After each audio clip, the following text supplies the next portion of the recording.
Rika sakata kadara na mashaka. Jesus, Jesus.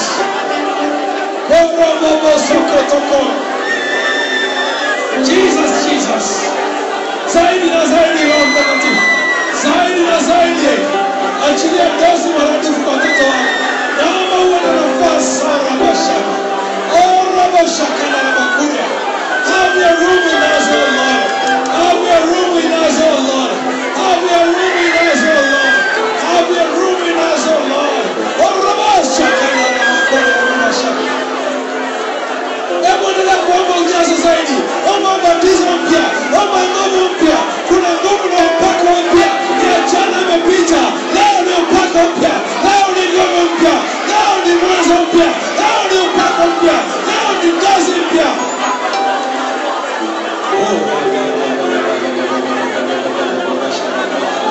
Omba mpya, omba mpya, omba mpya, omba mpya, omba mpya, omba mpya, omba mpya.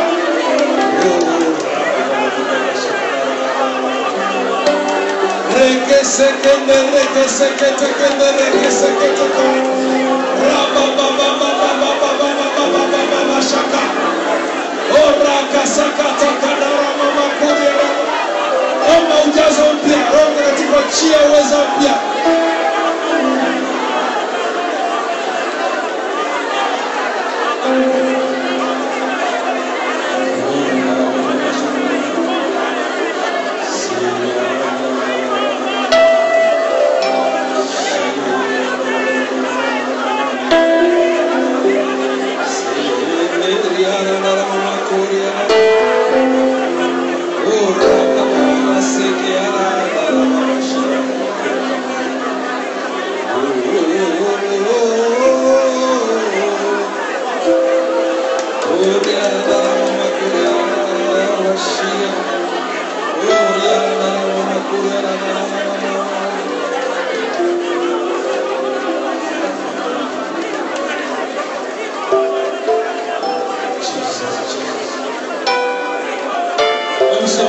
Roho Mtakatifu, nijaze upya. Njoo Roho Mtakatifu na nguvu mpya. Njoo Roho Mtakatifu na kuhitaji upya.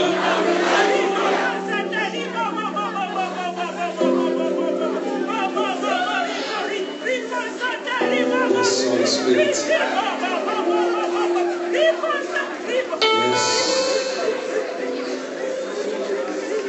Yes,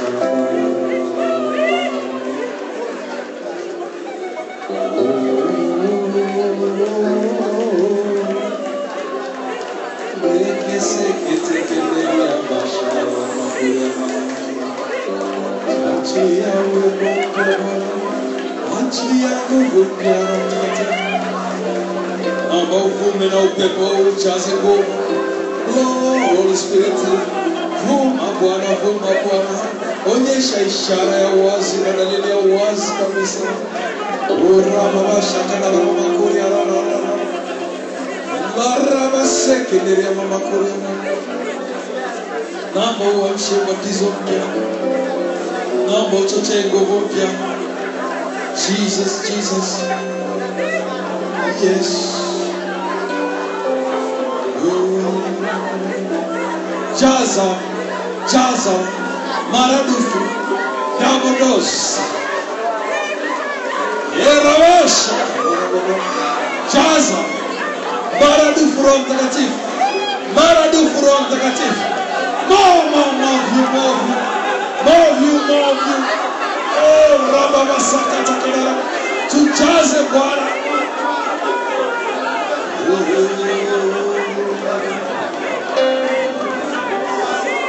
Oh, Roho Mtakatifu achilia uwepo wako.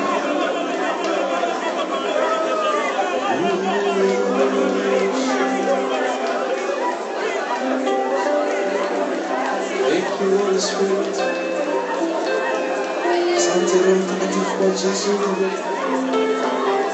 Asante Bwana kwa maana unaweza. Asante Roho Mtakatifu kwa maana ni Mungu wa kweli. Asante kwa maana unatosha.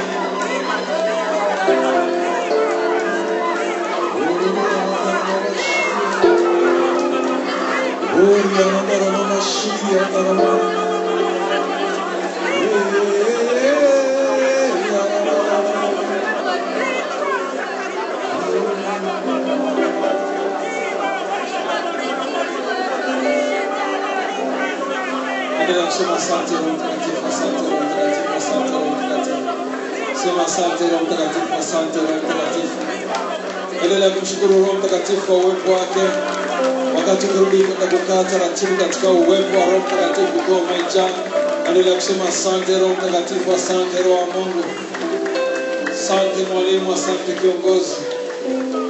Thank you Holy Spirit.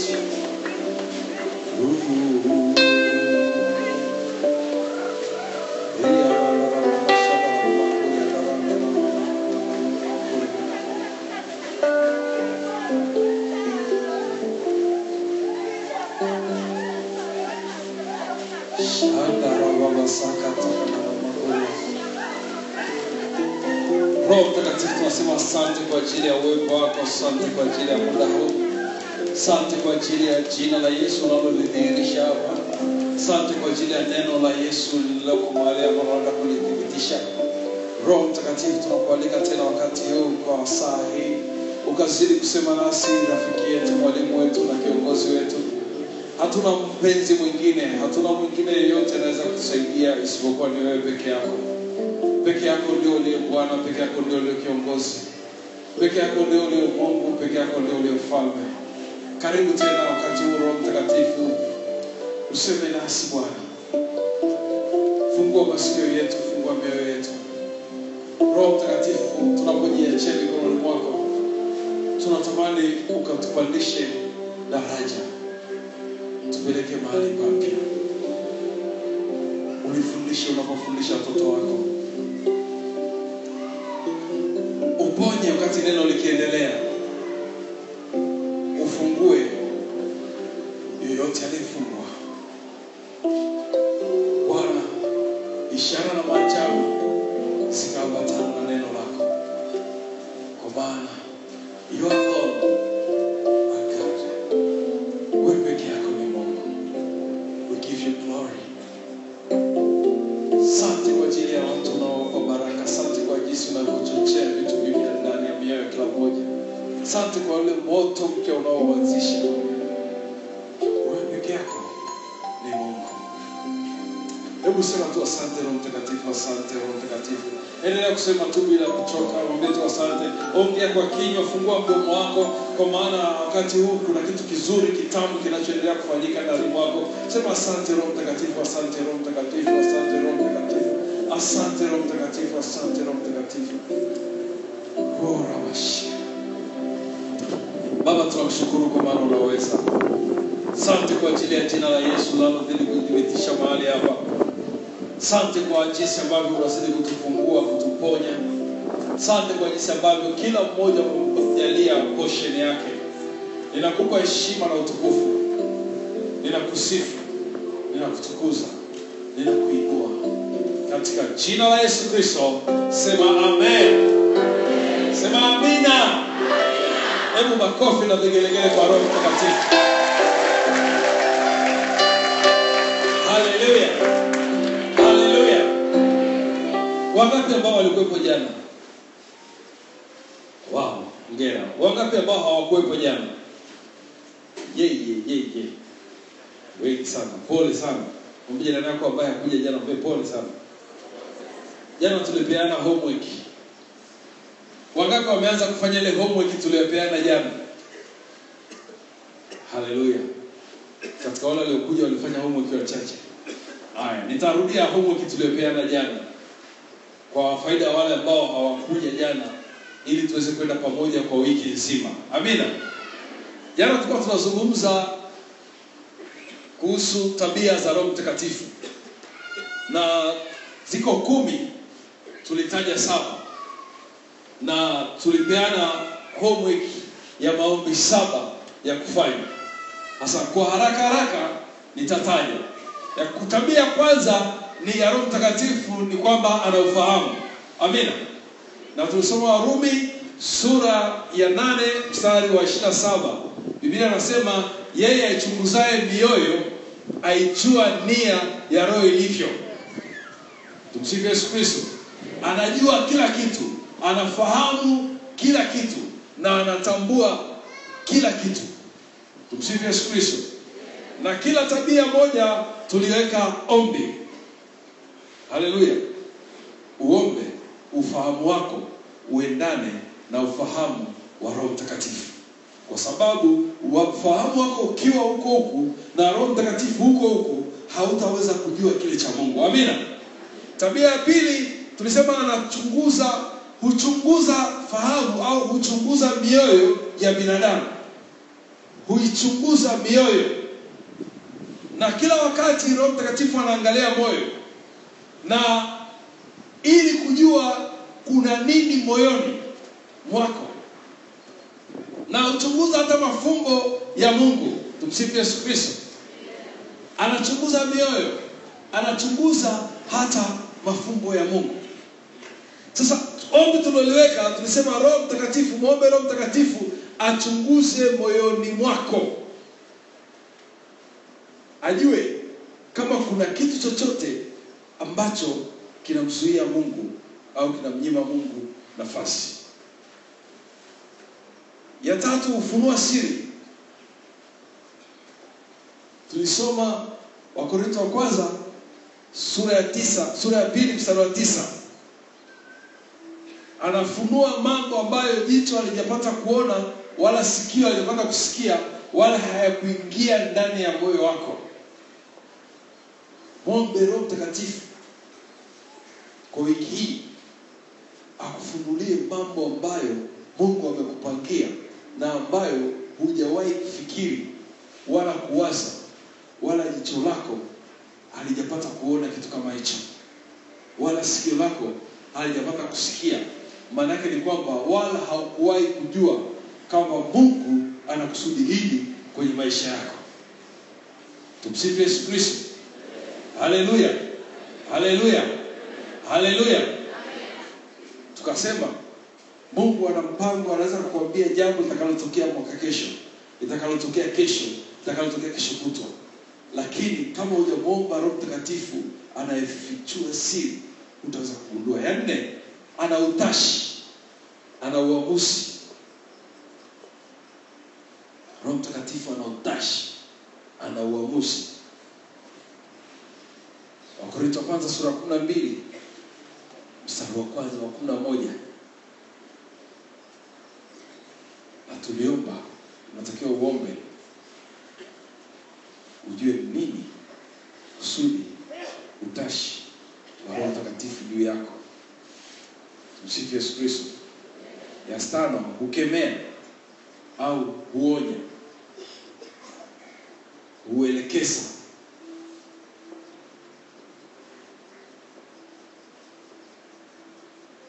Kwanza pia ya 4 tuliomba msamaha kwa mara zote tulipofanya kinyume. Tunatakiwa tuombe msamaha kwa mara zote tulipofanya kinyume na mpango na utashi wa Mungu. Huonya, huelekeza. Omba msamaha pale ambapo umekwenda kinyume na maelekezo ya Roho Mtakatifu. Ameshatuelekeza sehemu nyingi, vitu vingi, mara nyingi, lakini tumeshindwa kufanikisha kwa sababu ya tumekwenda kwa jinsi yetu, kwa akili zetu wenyewe. Amina.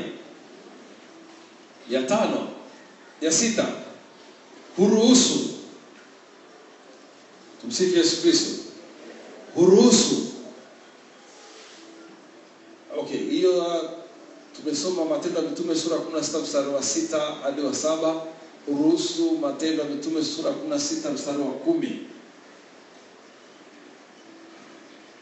Na leo tunaingia ya 7 tulikuwa tumemaliza. Ya 7, huongea.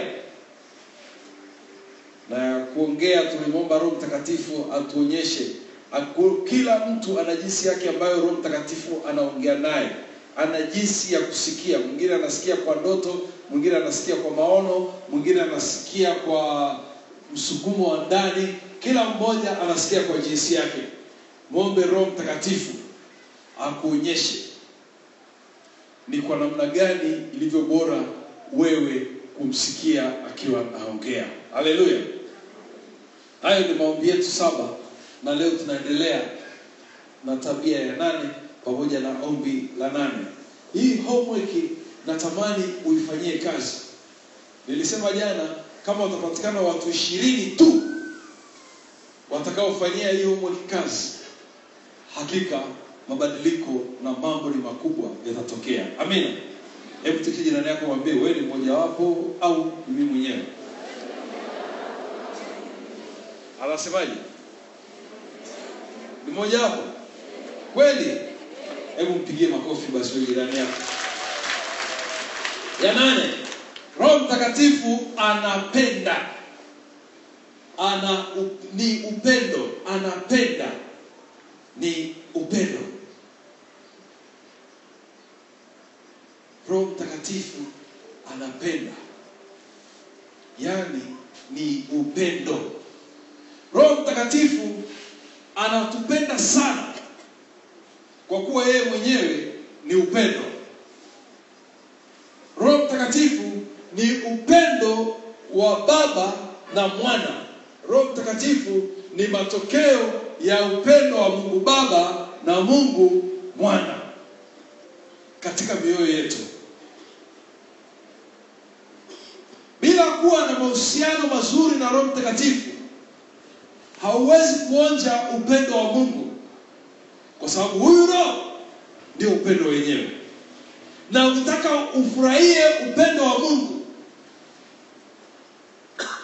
jambo la msingi na la kwanza ni kuwa na mahusiano na Roho Mtakatifu. Haleluya. Mwambie jirani yako, jenga uhusiano na mwenye upendo, ambaye ndio upendo mwenyewe. Biblia inatuambia katika Warumi sura ya 5 mstari wa 5b, nasema kwamba kwa maana pendo la Mungu limekwisha kumiminwa katika mioyo yetu na Roho Mtakatifu tuliopewa sisi. Na ukisoma ile sura ya 15 mstari wa 30 inasema, ndugu zangu, na wasihi kwa Bwana wetu Yesu Kristo na kwa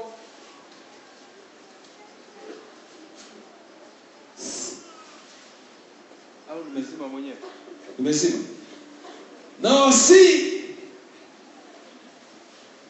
kwa Bwana wetu Yesu Kristo na kwa upendo wa Roho. Roho Mtakatifu ndio upendo wenyewe, ndio upendo wa Mungu. Biblia inatuambia tuwapende maadui zetu, wakati mwingine ni ngumu, na ukiona uwezi, mwalike Roho Mtakatifu, atakusaidia. Haleluya. Roho Mtakatifu anatupenda sana na anapenda kupendwa.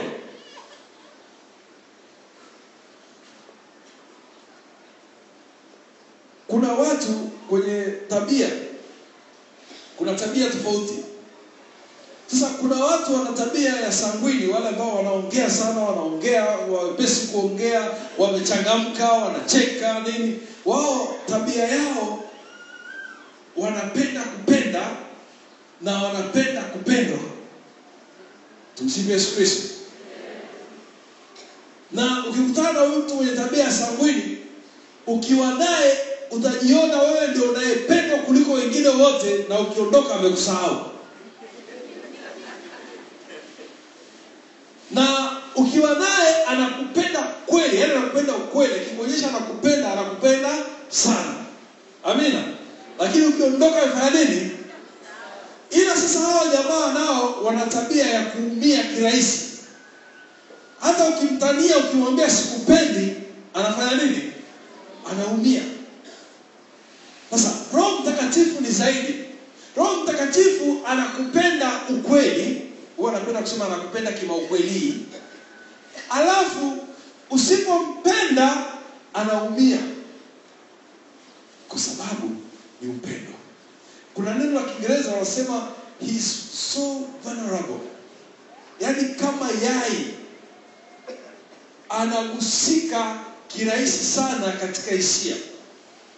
Ukimuudhi anahuzunika haraka, anazimika kirahisi. Kwa nini? Kwa sababu anapenda sana. Yaani kule kupenda kwake ameuachia moyo wake wasi.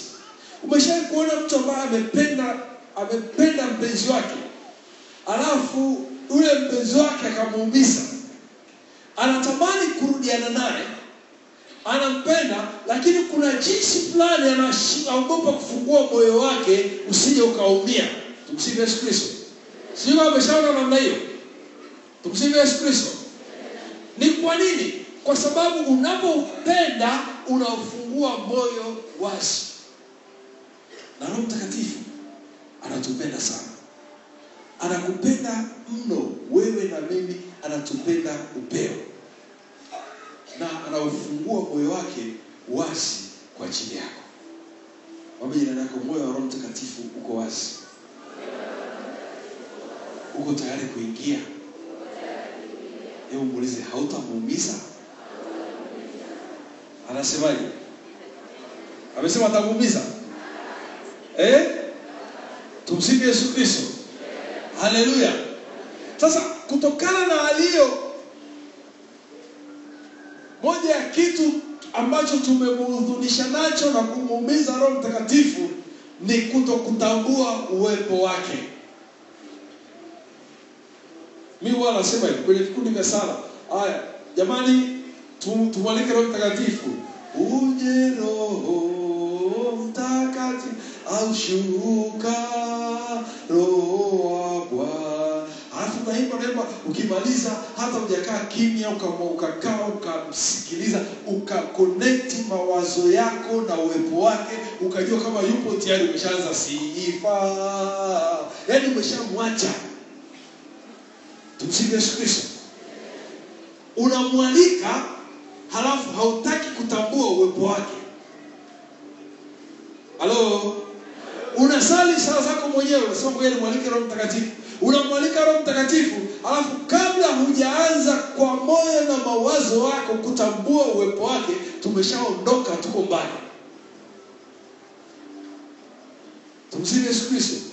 Labda wakati unamwalika alikuwa anakuja akuletee ratiba nyingine ya cha kufanya, lakini wewe umeshaenda mbali. Hebu mtikishe jirani yako, mwambie jirani, acha kumtambulia Roho Mtakatifu. Nimesema mtikishe jirani yako, mtingishe ili amke. Mwambie acha kumtambulia Roho Mtakatifu. Tumsifu Yesu Kristo. Haleluya. Sasa moja kitu kikubwa kinachomhuzunisha, kinachomuumiza kirahisi ni kutokutambua uwepo wake. Nikikushauri unapomwalika Roho Mtakatifu, kabla hujafanya chochote, jua kwamba ni upendo na anapenda kupendwa. Maneno mazuri ambayo ungetakiwa natamani uyafanye kila wakati ni kusema nakupenda Roho Mtakatifu. Hebu sema hivi. Yaani hata kama ungekuwa unaniambia mimi singeamini kwa sababu ni sauti likafu. Hebu sema kwa upendo. Bado haijakaa vizuri. Hebu sema tena. Wachache ninaona wanaongea vizuri, wengine wanaongea kwa kukunja uso. Wewe unamfuata kiburi chako na unamwambia nakupenda sana hizi. Atakubali? Hebu ongea naye vizuri ndani ya moyo wako, sema nakupenda Roho Mtakatifu. Nakupenda sana. Nakupenda wewe kila kitu. Sina mwingine tena zaidi ya wewe. Wewe ni kila kitu kwangu. I love you. Hebu endelea kuambia maneno yako sasa. Eleze tu, I love you so much. You are my everything. Wewe ni kila kitu. Nakupenda. Nakupenda.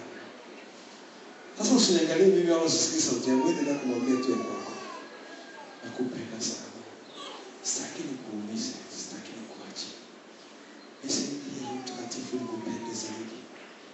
Wewe ni kila kitu changu. I love you so much. You are my beloved, you are my sweetheart, you are my everything. Please don't leave me. Baki nami Roho Mtakatifu. Najua unanipenda. Nisaidie niweze kuelewa unavyonipenda. Nisaidie niweze kupenda zaidi. I love you. I need you. Holy Spirit, come. Nakupenda sana. Nakupenda. Nakupenda Roho Mtakatifu. Nakupenda hata ulimwengu mzima ukiniambia unanichukia na njoo unanipenda. Nakupenda mno. Oh Lord. I love you. Love you. Amen. Umejisikiaje? Mbona mseme tena hivi? Umejisikiaje? Tumsifu Yesu Kristo. Wangapi wamejisikia raha?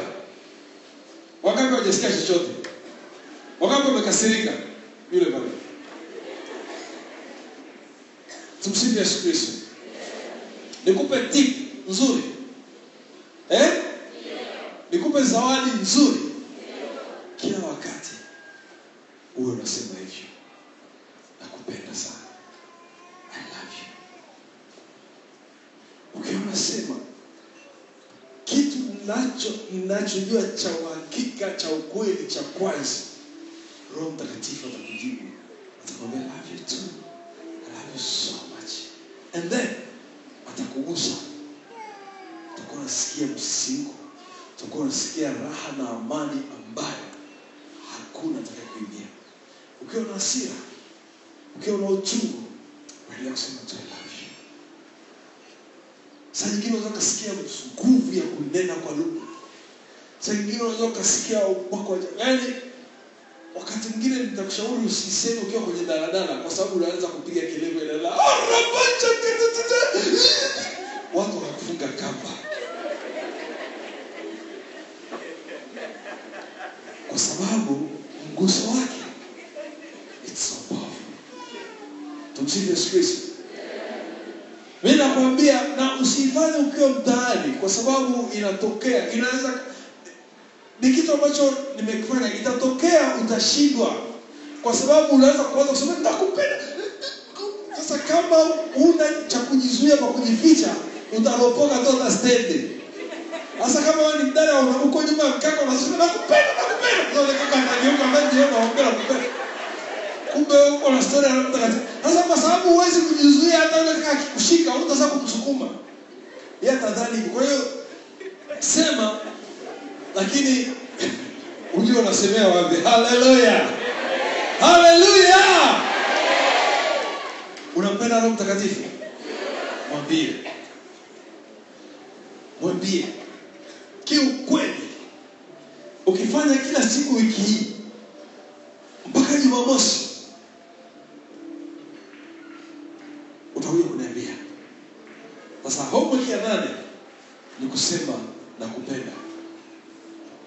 Wakati mwingine huwa nawaambia watu hivi, sema neno nakupenda kwa lugha zote. Unasema nakupenda Roho Mtakatifu, I love you, kiukundi tusuki ukundi ngojuko katiki ukundi chaki ukundi I love you. Sema tu. Hata kikwako kiwapi wewe sema, hata kama unajua lugha gani wewe sema tu. Tumsifu Yesu Kristo. Na akikugusa usikatize. Hata kama uko kwenye daladala inatokea unasema nakupenda, basi wewe inamisha tu kichwa sema love you. Sio kombe.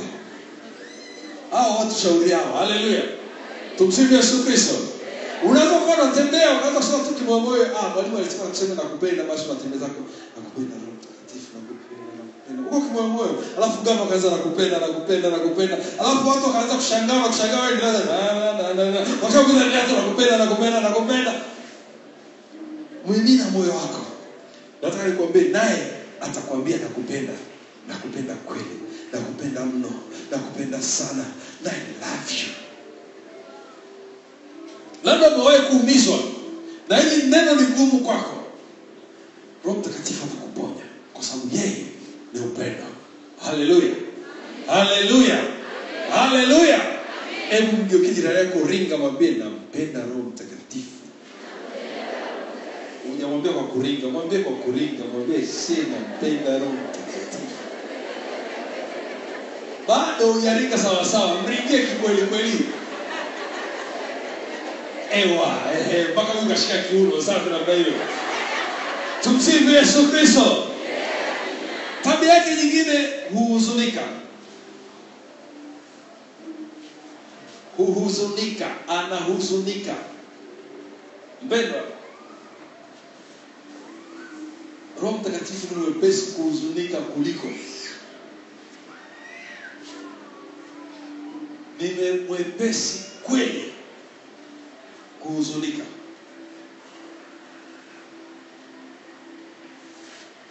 Mfano mdogo, anaweza kukusukuma ndani mwako, omba. Alafu ile unataka kuomba ukasema ngoja nimalizie kazi nitaomba baadaye. Alafu ghafla unakosa amani. Umeshamhuzunisha.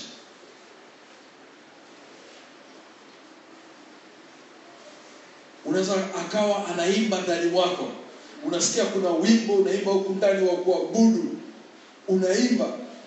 Alafu nawe ghafla kwa kurupuka ukaanza kuimba, nina kuabudu. Alafu ghafla ule wimbo ukapotea. Sio kama kutokea. Tumsikie Yesu Kristo. Ni mwepesi sana kuhuzunika. Unajua kwa nini? Kwa sababu anapenda sana. Unapotenda dhambi,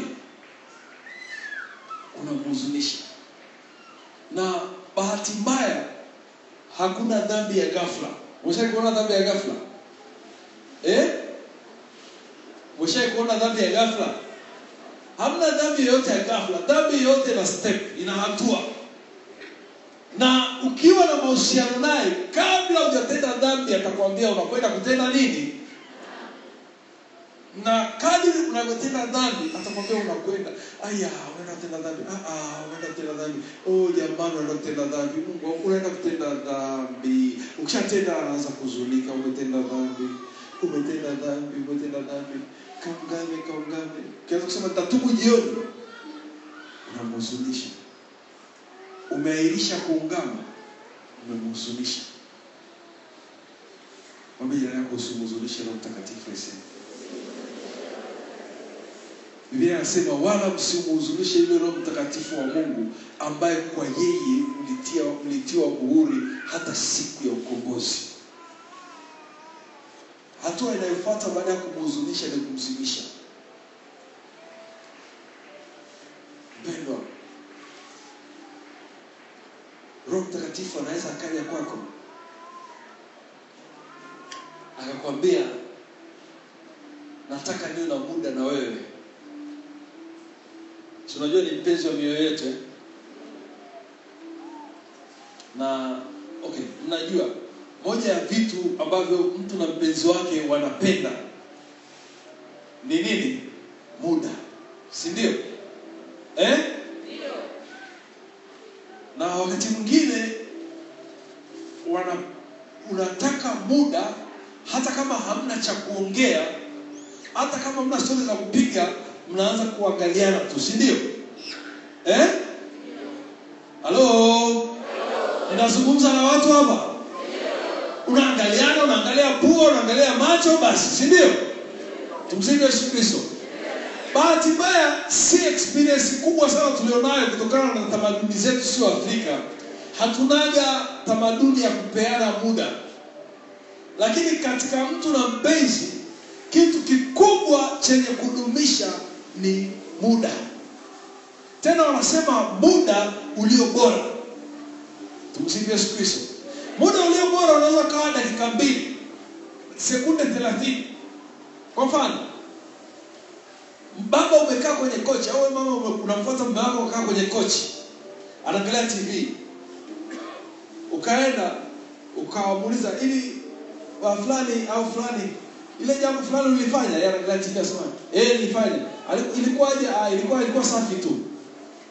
Au ukaenda ukamwambia ili ba fulani akazima TV akamwambia ile nani ulifanya? Nilifanya, alafu ikawa hivi na vile, alafu imekuwa hivi na hivi.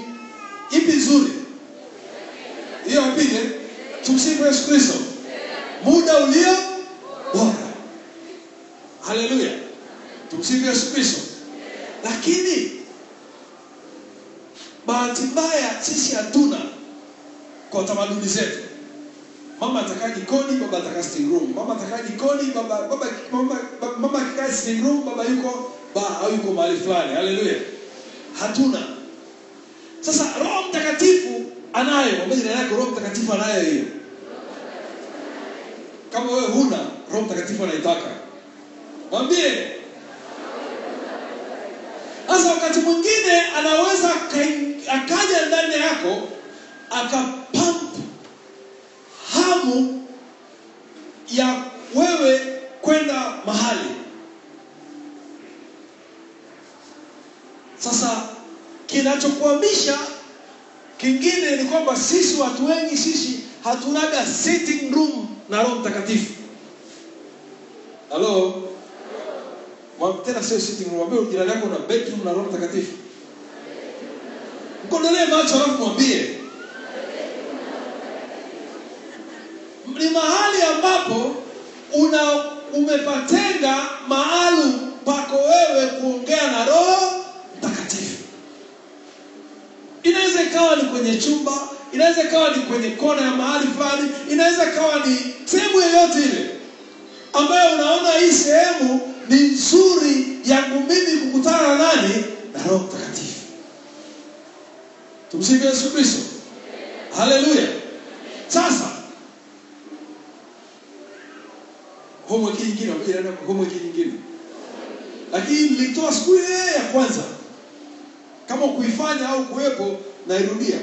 Kaandae mahali pako pa kukutana na Roho Mtakatifu. Ili ni jambo la msingi na la kwanza. Either ni chumbani, sitting room, mahali popote. Iwe ni chini ya miti, iwe ni kwenye bustani, mahali popote. Andaa mazingira ambayo utaombea Roho Mtakatifu. Hapa ndipo mahali petu pa kukutana. Tumsifu Yesu Kristo. Haleluya.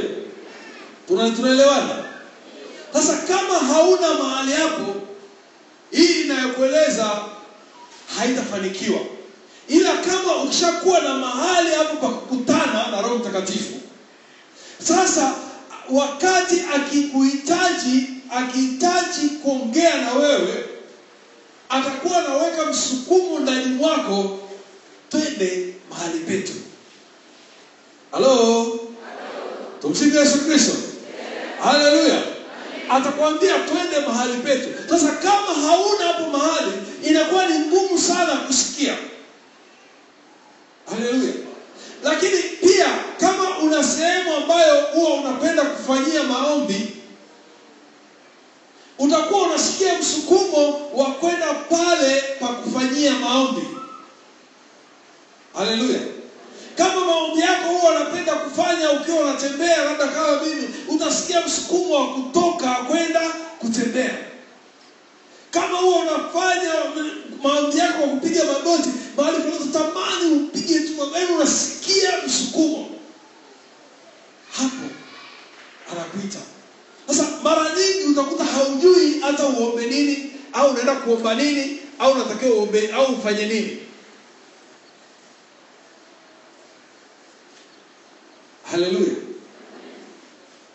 Sasa wakati anapokuita namna hiyo na wewe ukakataa, au wakati unaposikia msukumo huo, ghafla akaingia mgeni muhimu, labda mkwe wako, ndani mwako Roho Mtakatifu anafanya nini? Anakuita. Ghafla kaingia mkwe, labda mama mkwe, au mgeni ambaye hujaona naye, na saa hizo ulikuwa umekaa kwenye kiti unataka kuinuka uende, kwa Roho Mtakatifu naye anaingia. Hebu mzee jirani yako, utamhudumia yupi?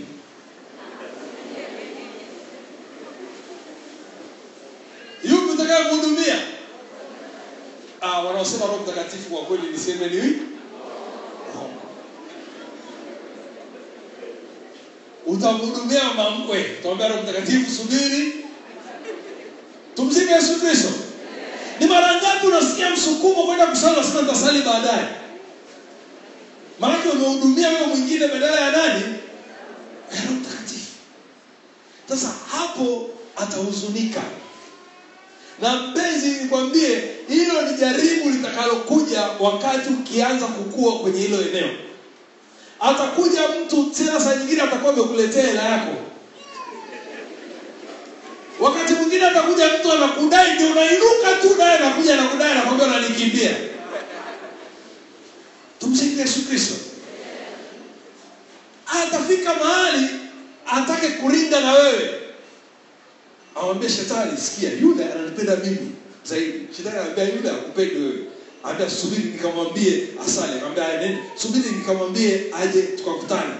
Naye atamwambia sasa nenda na mimi nitamwambia nisubiri tuangalie nani atakayebakiwa naye.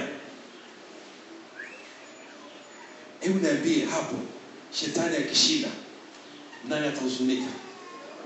Roho Mtakatifu. Na huwa tunamhuzunisha mara nyingi sana kwenye eneo hilo. Na wakati mwingine kwa sababu hata hatujafikia hatua ya kuwa na mahali pa kukutania. Na hapo pa kukutania, na ule muda wa kukutania, naomba usiwe ni muda wako wa sala. Sawa sawa?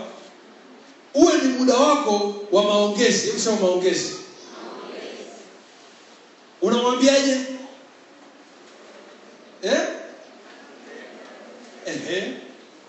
Hebu ongea kipaki kabla chako, ongea tu I love you. Nakupenda. Ngikukundi. Ongea tu, mwambie usicheke, mweleze tu. Watu wanaona aibu. Tumsifu Yesu Kristo. Anapenda hiyo kwa sababu yeye ni upendo. Mpendwa, hii ni hatua muhimu ya kukua katika mahusiano na Roho Mtakatifu. Katika maneno yote kumwambia na kupenda itakusaidia sana. Amina. Ya 10. Kuomba. Roho Mtakatifu ni bonge la intercessor, ni mwombaji kweli.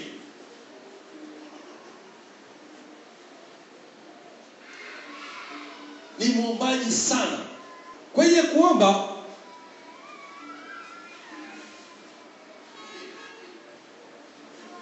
okay, labda niweke hivi. Kabla sijaelekea. Kwenye kuomba, miili yetu ni hekalu lake, si ndio? Yeye ana uwezo wa kukaa mwilini mwako na kuomba. Kwa hiyo anaweza akaombea vitu mbalimbali kwa kupitia mwili wako. Akiwa ndani ya mwili wako, anakuja kufanya ibada ndani ya mwili wako. Tumsifu Yesu Kristo. Mwambie jirani yako, Roho Mtakatifu huwa anafanya ibada huko ndani. Sasa ukiwa umejenga mwili wako katika uchafu na dhambi, Roho Mtakatifu hawezi kuja kufanya ibada. Lakini ukiwa umejenga mwili wako katika hali ya utakatifu na maisha ya utakatifu, na unahakikisha leo sitendi dhambi, usifikirie kesho na kesho kutwa, wewe hakikisha leo sitendi dhambi wala simkosei Roho Mtakatifu, na unaishi mazingira. Na kama umekosea, tukisema tuna dhambi tunajidanganya. Ukikosea, ingia kwenye toba wakati huo na kuomba msamaha. Ukajenga mazingira ya yeye kuwa huru kufanya ibada kwenye mwili wako. Nataka nikuambie utakuwa mtakatifu. Haleluya. Kwa sababu wakati kila anapofanyia ibada anakutakatifuza. Kwa hiyo anaweza akaja akaomba ndani mwako. Ndio maana wakati mwingine unaweza au unakuja kusikia, unasikia msukumo wa maombi uko ndani. Lakini msukumo haukulazimishi wewe kushiriki na maombi, kushiriki katika maombi. Bali kuna misukumo kadhaa nitahitaji. Kuna huo kwanza ambao wewe haukulazimishi kuomba, lakini unasikia ndani mwako kunaomba. Haleluya. Hapo Roho Mtakatifu anaomba ndani mwako. Amina. Wakati mwingine anakuja anaomba kwa kushirikiana na wewe. Anashirikiana na wewe. Sasa wakati huo utasikia msukumo wa kwenda kuomba. Msukumo wa wewe kuingia kwenye maombi. Na hivi vitu ni viwili tofauti ila vinafanana sana. Unaweza ukasikia msukumo wa maombi na wewe ukaenda kuomba, ule msukumo ukatika. Lakini unaweza ukasikia msukumo wa maombi na wewe usipoenda kuomba ukamhuzunisha. Kwa hiyo ni muhimu sana kujua wakati unaposikia msukumo wa maombi ndani yako, ujue, je, Roho Mtakatifu unataka niombe na wewe au unaomba ndani mwangu? Amina. Sasa usiseme hiyo ni ngumu, nitajuaje? Taratibu tu. Yeye kwa sababu anajua ni mtoto wa maziwa, atakupa maziwa. Wakati wa chakula cha uji atakupa uji, na wakati wa chakula kigumu atakupa chakula kigumu. Usio na wasiwasi. Mwambie jirani yako usio na wasiwasi. Haleluya. Sasa kwa hiyo anaweza akaomba mwenyewe, anaweza akasukumwa uombe na wewe. Kwa hiyo unaomba pamoja. Na wakati wa kuomba inaweza kawa unaombea jambo lako, inaweza kawa unaombea mazingira, inaweza kawa umepita tu mahali unasukumwa kumwombea mtu fulani. Huyo mtu hakujui wala wewe humjui, lakini unasukumwa tu kumwombea. Amina. Tumsifu Yesu Kristo. Bwana Yesu asifiwe. Haleluya. Haleluya. Lakini kingine, mara nyingi huwa tunakimbilia kwa watumishi mbalimbali kwenda kuomba watuombee. Sasa kwa nini tusimuombe Roho Mtakatifu atuombee? Mwambie jirani yako muombe Roho. Mtingishe, mpige kofi kidogo, mwambie muombe, amka, mwambie muombe Roho akuombee.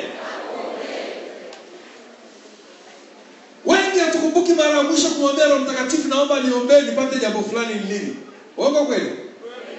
Hebu muombe, mwambie Roho Mtakatifu naomba niombee. Kwa kuwa tunaye msaada, tunaye muombaji mkubwa ambaye anaomba humu ndani. Kwa hiyo ukiwa kwenye shida yote, muombe akuombee. Ukiona sala zako hazina nguvu, mimi nikiomba siku hizi sina upako, muombe akuchochee, akuombee uwe na upako wa kuomba. Biblia inasema kadhalika Roho naye hutusaidia katika udhaifu wetu, kwa maana hatujui kuomba jinsi itupasavyo, lakini Roho mwenyewe anatuombea kwa kuugua kusikoweza kutamkwa. Anaomba kwa namna ya ajabu, yani kwa kiwango kikubwa kuliko mtumishi yoyote. Siku hizi watu tumekuwa makahaba wa kiroho. Umeshazunguka makanisa yote, umewekewa mikono, wakati mwingine umewekewa na miguu na watumishi. Lakini kumbe ndani mwako unaye msaidizi, unaye mwombezi mkubwa. Anachohitaji ni wewe kuombea Roho Mtakatifu, naomba niombee. Hii siwezi. Tumsifu Yesu Kristo. Haleluya, haleluya. Hicho tu umwambie.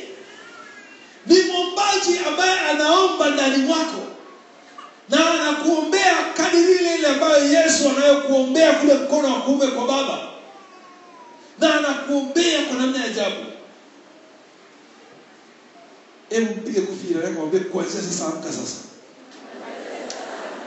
Wewe unamwambia Roho Mtakatifu akuombee. Acha kuhamahama makanisa. Wakati majaribu yakija, badala ya kulia na Roho Mtakatifu kumwomba tusaidie kwenye lile jaribu, tunakimbia kwa wachungaji na mapastors na maprofesi na manabii na mitume. Sasa hivi nimekuja kanisa la kukanyaga mafuta, subiri kidogo nitakuja kanisa la kukanyaga moto. Kweli subiri tu, utasikia kanisa la kukanyaga moto. Unaambiwa moto wa Roho Mtakatifu na utakwenda kanyaga. Kwa nini? Tunasahau yule wa muhimu tunaye.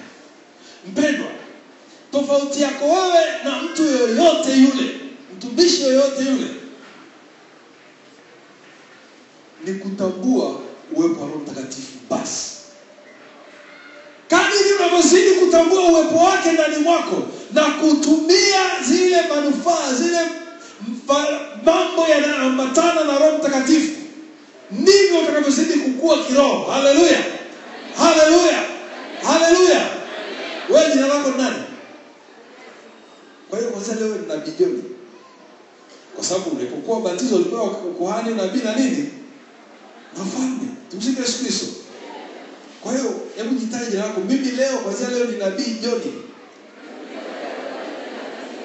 nitakuwa najitolea unabii wa mambo yangu mazuri. Tumsifu Yesu Kristo. Tengeneza hiyo. Jenga mahusiano na Roho Mtakatifu.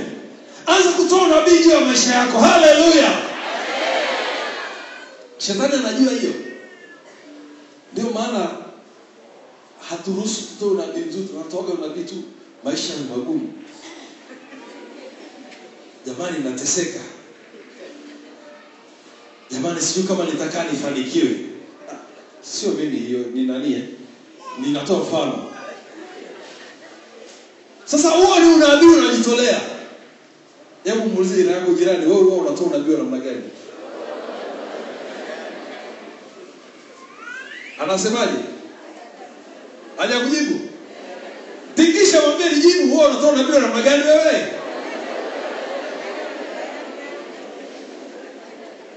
Mpendwa, kuanzia leo unaye mwombezi ambaye ana nguvu na uwezo mkubwa sana kwa ndani ya maisha yako na anakuombea. Sasa hebu anza kuungana naye. Haleluya. Anza kushirikiana naye. Anza kutoa unabii juu ya kile kilicho kizuri juu yako. Haleluya. Kama unaye Roho Mtakatifu anakuombea, sidhani kama kuna jambo gumu ambalo utahitaji usilipate. Bwana Yesu asifiwe. Bwana Yesu asifiwe. Haleluya, haleluya. Haleluya, haleluya. Hebu anza kutoa unabii juu ya maisha yako mazuri. Simama kwa miguu yako, toa unabii, toa unabii. Simama juu yako. Simama. Oh, toa unabii, mimi nitafanikiwa, nitakuwa. Level ninayokwenda ni nyingine tena ya juu. Hakuna likwazo litakalo likwamisha mimi kabisa. Kwa maana Roho Mtakatifu ananitetea, ananiombea, ananipigania. Asante kwa maana ninajua kuanzia sasa mahusiano yangu na Roho Mtakatifu yanakuwa makubwa. Nitakuwa namsikia kwa namna ya ajabu. Nitakuwa nasikiliza. Yaani utumishi wa huduma yangu inakwenda kukua. Maisha yangu ya kiroho na kiuchumi yanakwenda kukua. Nataka nikwambie, kila jaribu linalokuja kwangu kuna milango kadhaa ya kutoropokea. Na shetani huwezi kunifunga. Hata wale wachawi wakataka kuniloga nitawaona. Kwa maana mimi Roho Mtakatifu yuko na mimi. Oh, si wa kawaida. Mimi si wa kawaida. Mtokea watu watano waambie kwamba mimi sio wa kawaida. Nina nguvu ya Roho Mtakatifu. Nimejaa upako. Nimejaa ushindi. Mimi ninasonga mbele. Mimi ninafanikiwa. Mimi ni wa kuruka juu na kukwenda juu, kwa maana Bwana wangu ananiambia nitaruka juu kama tai na wala sitachoka. Haleluya. Haleluya, haleluya. Haleluya. Keti. Tumsifu Yesu Kristo. Rafiki zangu,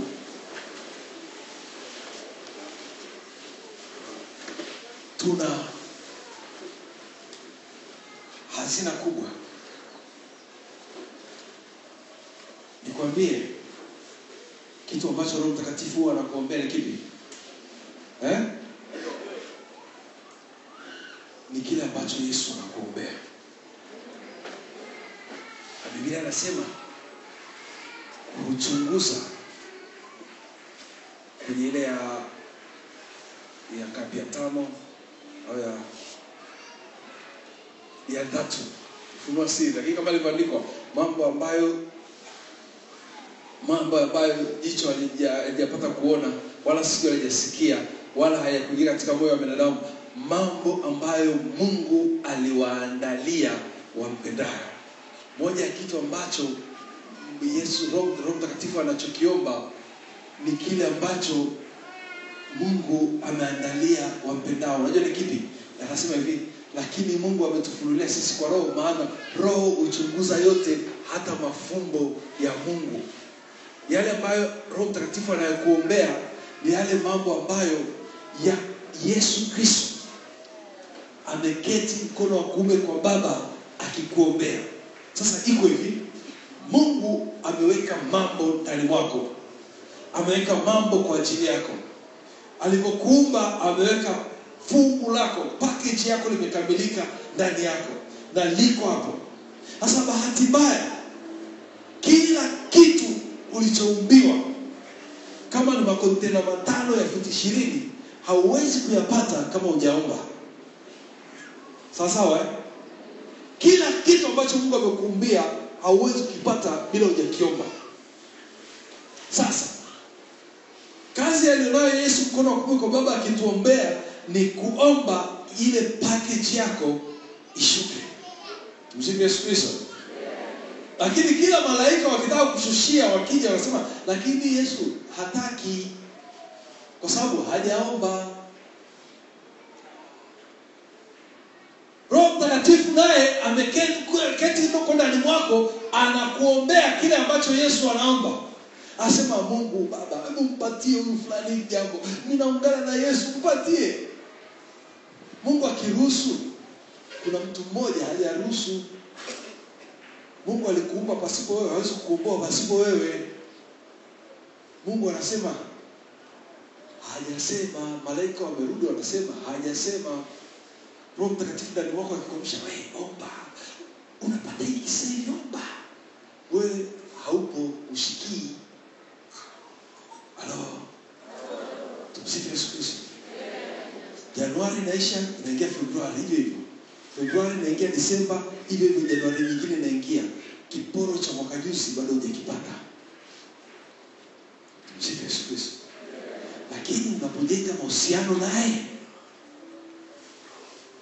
jambo atakalokuwa akikuombea ni lile ambalo Yesu analiomba. Na anakuambia sasa hivi omba jambo fulani. Na wewe unasikia msukumo ndani mwako kuomba, unaingia Baba katika jina la Yesu. Mungu ninaomba hili jambo. Na yeye Roho Mtakatifu anaomba mpatie hili jambo. Yesu asema Baba mpe. Mungu anatoa malaika anamwambia nende. Tumsifu Yesu Kristo. Haleluya, haleluya. Haleluya, haleluya. Vitu vinashushwa. Lakini wakati huo maana kuna mtu anasema mbona niliombaka kitu fulani nisikia ni msukumo wa Mungu kweli lakini hakikuja.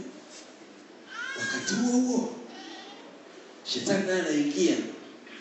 Wakati yule malaika akishuka tu anakutana na mfalme wa Wajemi. Anakutana na wafalme na watawala na wenye mamlaka na wenye nguvu, wanamzuia. Kwa yule mfano wa Daniel, yule malaika alipigana siku 21 mpaka akaomba msaada. Kumbuka malaika anayetumwa ni malaika Gabriel, na malaika walioko chini ya malaika Gabriel ambao sio malaika wa vita.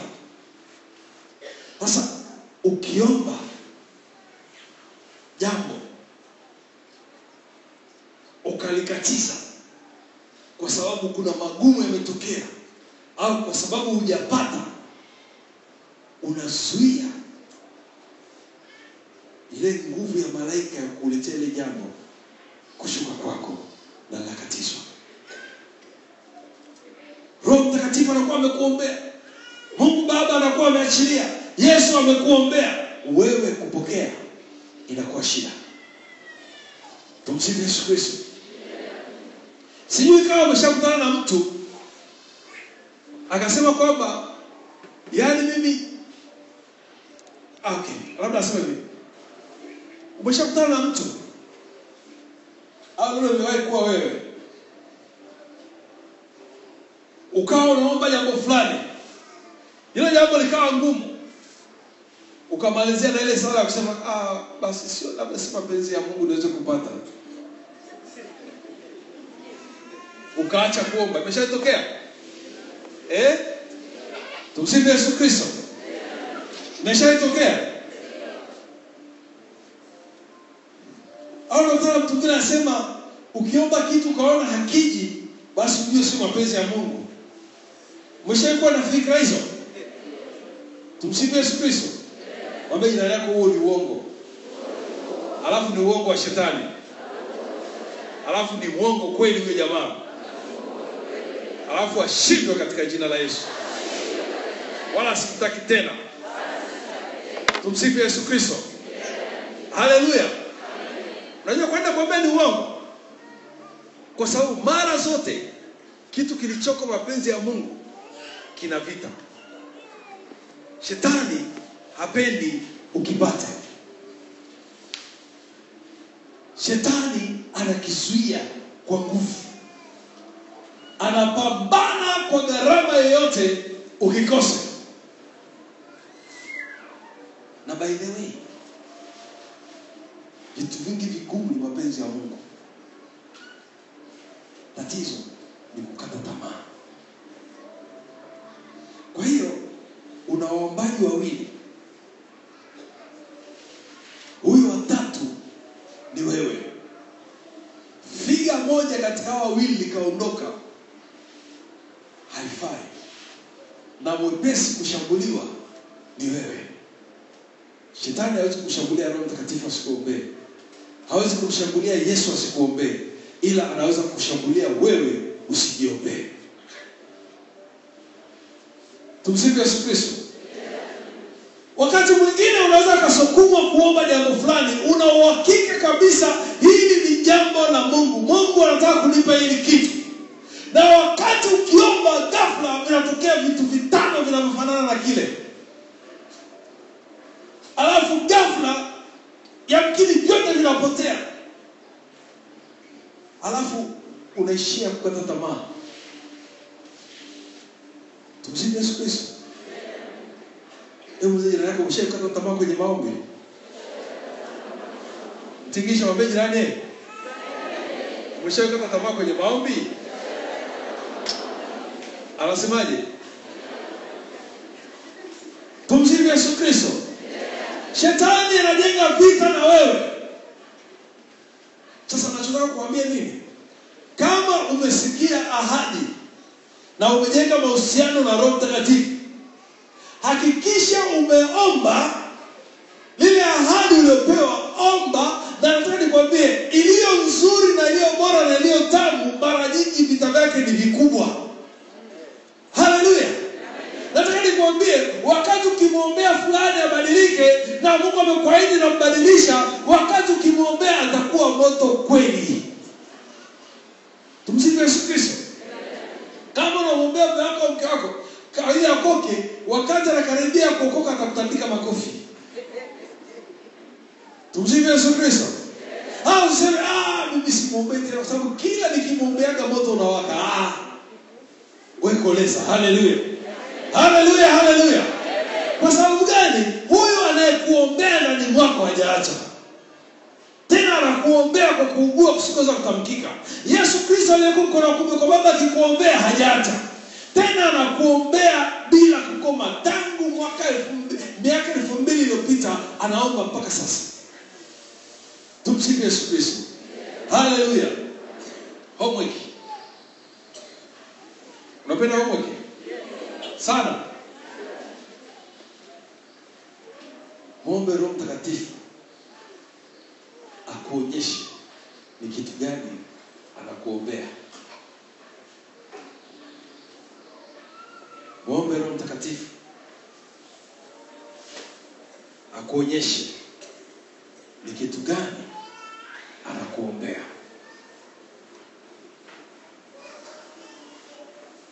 Haleluya. Haleluya. Haleluya. Haleluya. Haleluya. Haleluya. Haleluya. Mpendwa, haya maombi 10 tuliyopeana homework ya wiki, jitahidi uyaombe kila siku. Hata kama utayaomba kwa dakika 10, maana yake kwamba kila ombi dakika 1 utakuwa umefanya jambo la maana sana. Hata kama utayaomba kwa dakika 50, maana yake kila ombi dakika 5, au utayaomba kwa masaa 2 kasoro, au lisali moja na dakika 40, maana yake kila ombi dakika 10 utakuwa umefanya jambo la maana sana. Unaweza ukagawana asubuhi kwamba 3, mchana 3, jioni 3.